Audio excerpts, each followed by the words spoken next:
আমরা যে grammar class series শুরু করেছি আজকে তার পঞ্চম দিন অর্থাৎ ডে 5। আজকে আমরা শিখব নাউন, ডিটেলস অফ নাউন। ঠিক আছে, আমরা আগের ক্লাসে শিখে এসেছি পার্টস অফ স্পিচ, সেখানে আমরা নাউন শিখে এসেছি। আজকের ক্লাসে শিখবো আমরা ডিটেলস অফ নাউন, অর্থাৎ নাউনের ভাগগুলো, সেগুলোর ডেফিনেশন এবং সেগুলোর এক্সাম্পল, সহজভাবে যতটুকু দরকার কিন্তু ততটুকু। ঠিক আছে, তাই খাতা কলম নিয়ে বসো, ভবিষ্যতে এগুলো কিন্তু তোমাদের কাজে লাগবে। দেখো, আমরা জানি নাউনকে 5 ভাগে ভাগ করা যায়। Proper noun, common noun, collective noun,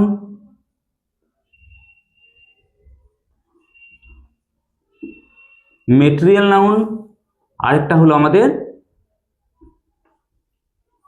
abstract noun.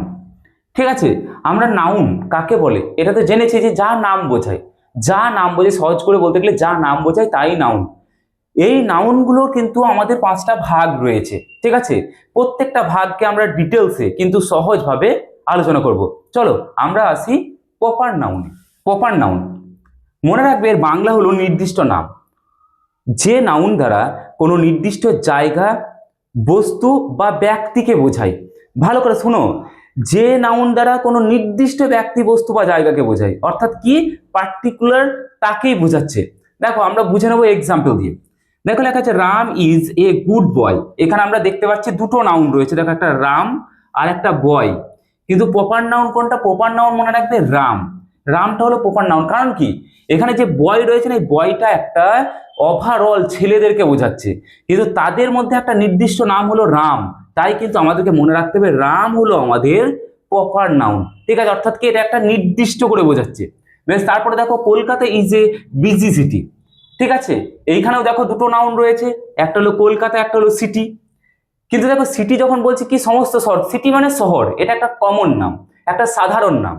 ঠিক আছে, কিন্তু কলকাতা, দেখো এই যে কলকাতাটা, এটা কিন্তু একটাই আছে। ঠিক আছে, কলকাতায় একটি আছে, মানে কলকাতা বললে কিন্তু কলকাতা শহরকেই বোঝাচ্ছে, আর অন্য কোনো শহরকে বোঝাচ্ছে না।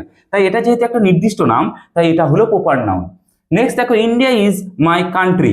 এখানেও আমাদের দুটো নাউন রয়েছে, ইন্ডিয়ার কান্ট্রি। ঠিক একইভাবে ইন্ডিয়াটাও আমাদের কাছে প্রপার নাউন। এইরকম ধরে রাখো তোমরা যে কোনো নাম, যেমন আমাদের রবীন্দ্রনাথ ঠাকুর, স্বামী বিবেকানন্দ, কাজী নজরুল ইসলাম, এইরকম সমস্ত নাম। তারপর আমাদের যে ধর্মগ্রন্থ রয়েছে, গীতা, মহাভারত, রামায়ণ, কোরআন, বাইবেল, এগুলো প্রত্যেকটা কিন্তু প্রপার নাউন। ঠিক আছে, প্রত্যেকটা মানে যা নির্দিষ্ট করে তোমাকে বোঝাবে। যেমন যেমন কোনো যদি নির্দিষ্ট কোনো পত্রিকার নাম বলা হয়, আনন্দবাজার পত্রিকা, টাইমস অফ ইন্ডিয়া, স্টেটসম্যান, এগুলো কিন্তু প্রত্যেকটা প্রপার নাউন। ঠিক আছে, অর্থাৎ কি ওইগুলো প্রত্যেকটা, কিন্তু আমি যদি শুধু পেপার বলি, দেখো পেপার বললে সেটা কিন্তু একটা কমন নাউন। ঠিক আছে, কমন নাউন মানে কি, মানে একটা ওভারঅল পেপারকে বোঝাচ্ছে। কিন্তু যখন আমি একটি পেপারের নির্দিষ্ট নাম করে বলে দিচ্ছি, তখন সেটা হবে প্রপার নাউন। তার মানে মাথায় থাকলো। বেশ, এরপর আমরা আসি কমন নাউন। দেখো আমরা না এইখান থেকেই কমন নাউনটা বার করে নিতে পারবো। দেখো কমন নাউন, আমরা প্রপার নাউনটার সঙ্গে সঙ্গে কমন নাউনটাও একবারেই জেনে নেবো। দেখো কমন নাউন কি? সাধারণভাবে বোঝানো নাম, অর্থাৎ সাধারণভাবে যে নামগুলো বোঝাবে। দেখো এই যে আমি বললাম, এই যে বয়, বয়টা কি সমস্ত ছেলেদেরকে বলছে বয়, তাই এই বয়টা কিন্তু আমাদের কাছে কমন নাউন। সিটি, এটাও আমাদের কাছে কমন নাউন। কান্ট্রি, সমস্ত কান্ট্রিকে মানে দেশ বললে সমস্ত দেশকে বোঝায়, এটা হলো কমন নাউন। তাহলে এইরকমই আমরা বলতে পারি ম্যান, এরকমই বলতে পারি ওম্যান, গার্ল, বয়, ট্রি, টিচার। ঠিক আছে, টিচার বলতে কিন্তু সমস্ত টিচার, টিচার একটা জাতিকে বোঝাচ্ছে, সমস্ত টিচারকে বোঝাচ্ছে, তাই টিচারটা হলো কমন নাউন। তার মানে আমরা বুঝতে পারছি যা সাধারণভাবে বোঝাবে তাই হলো কমন নাউন, আর যা নির্দিষ্ট করে বোঝাবে তা হলো প্রপার নাউন। বেশ, চলো আমরা নেক্সট দেখো। আমরা এলাম কালেকটিভ নাউন। কালেকটিভ নাউনের বাংলা কি? সমষ্টিবাচক বিশেষ্য। আমরা এই বাংলা মানে দেখেই বুঝতে পারছি যেটা কোন ধরনের নাউনকে বোঝায়। অনেককে একসাথে বোঝায়। ঠিক আছে, অর্থাৎ যখন অনেক জিনিসকে একসঙ্গে একটি নাম দিয়ে বলা হয়, তখন সেটা হলো কালেকটিভ নাউন। ঠিক আছে, দেখো লেখা আছে a team is playing. A team, এই যে এ বলেছে একটি টিম, কিন্তু একটি টিম মানে কি একজন না, এ টিম মানে কিন্তু এখানে এ টিম অফ প্লেয়ার, মানে প্লেয়ারদের একটা দল বোঝাচ্ছে। ঠিক আছে, তাই এখানে টিমটা হলো কিন্তু collective noun. A class is studying. দেখো ক্লাস, ক্লাস বলতে কি বোঝাচ্ছে? স্টুডেন্টদের, মানে স্টুডেন্টদের গোষ্ঠী। ঠিক আছে, তাই এটা হলো আমাদের কাছে collective noun. A flock is flying. দেখো এ ফ্লক, এটা আমরা বুঝতে পারছি ফ্লক, এটা কিন্তু আমাদের কাছে ফ্লক মানে হলো একটা ঝাঁক, ঠিক আছে? তাহলে এটা হলো আমাদের একটা কালেকটিভ নাউন। ঠিক সেরকম আর্মি, দেখো আমরা আর্মি বললে জানি যে কোনো একটা নির্দিষ্ট কোনো একজনকে বোঝাচ্ছে, তা কিন্তু নয়। মনে রাখবে আর্মি বলতে কিন্তু আর্মি অর্থাৎ যে গোষ্ঠী রয়েছে সেনাবাহিনীর, সেই সেনাবাহিনীর গোষ্ঠীকে আর্মি বলা হয়, ঠিক আছে? তাই আর্মিটাও কিন্তু আমাদের কালেকটিভ নাউন। তারপরে এই যে ক্রাউড, ক্রাউড মানে জনতার ভিড়, অর্থাৎ যেখানে অনেক লোক একসঙ্গে জমায়েত রয়েছে সেটাকে ক্রাউড বলা হয়, ঠিক আছে? তার মানে আমরা কি দেখলাম, টিম, ক্লাস, ফ্লক, তারপর তোমার ক্রাউড, আর্মি, ঠিক আছে? এইগুলো কিন্তু আমাদের আমাদের কালেকটিভ নাউন। দেখো নেক্সট এসেছি মেটেরিয়াল নাউন। মেটেরিয়াল নাউনের বাংলা কি? পদার্থবাচক বিশেষ্য। পদার্থবাচক অর্থাৎ যেগুলোর পদার্থের নাম বোঝায়।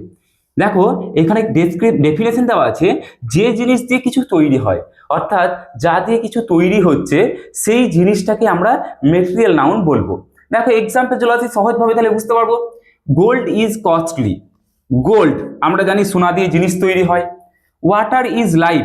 দেখো জল দিয়ে তৈরি হয়, দেখো আইসক্রিম তৈরি হচ্ছে, তারপর জল দিয়ে আরো বিভিন্ন জিনিস, আমরা যে সবজি রান্না করছি জল দিয়ে তৈরি হচ্ছে, তার মানে কি ওয়াটারটা, আর এটা হলো পার্থিব জিনিস, ঠিক আছে? পার্থিব জিনিস তো ওয়াটার। তারপর দেখো table is made of wood. দেখো আমরা জানি উড দিয়ে তৈরি হচ্ছে, এই যে এখানে বলাই রয়েছে টেবিল, তারপর আমাদের দরজা জানালা উড দিয়ে তৈরি হচ্ছে, ঠিক আছে? তারপরে তোমার মিল্ক, মিল্কটাও কিন্তু তোমার মেটেরিয়াল নাউনে পড়তে পড়বে। আয়রন লোহা।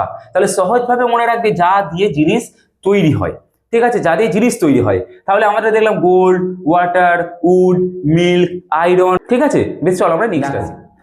আমরা নেক্সট এসেছি অ্যাবস্ট্রাক্ট নাউন। অ্যাবস্ট্রাক্ট নাউনের বাংলা হলো ভাববাচক বিশেষ্য। ভালো করে শুনবে এই অ্যাবস্ট্রাক্ট নাউনটা।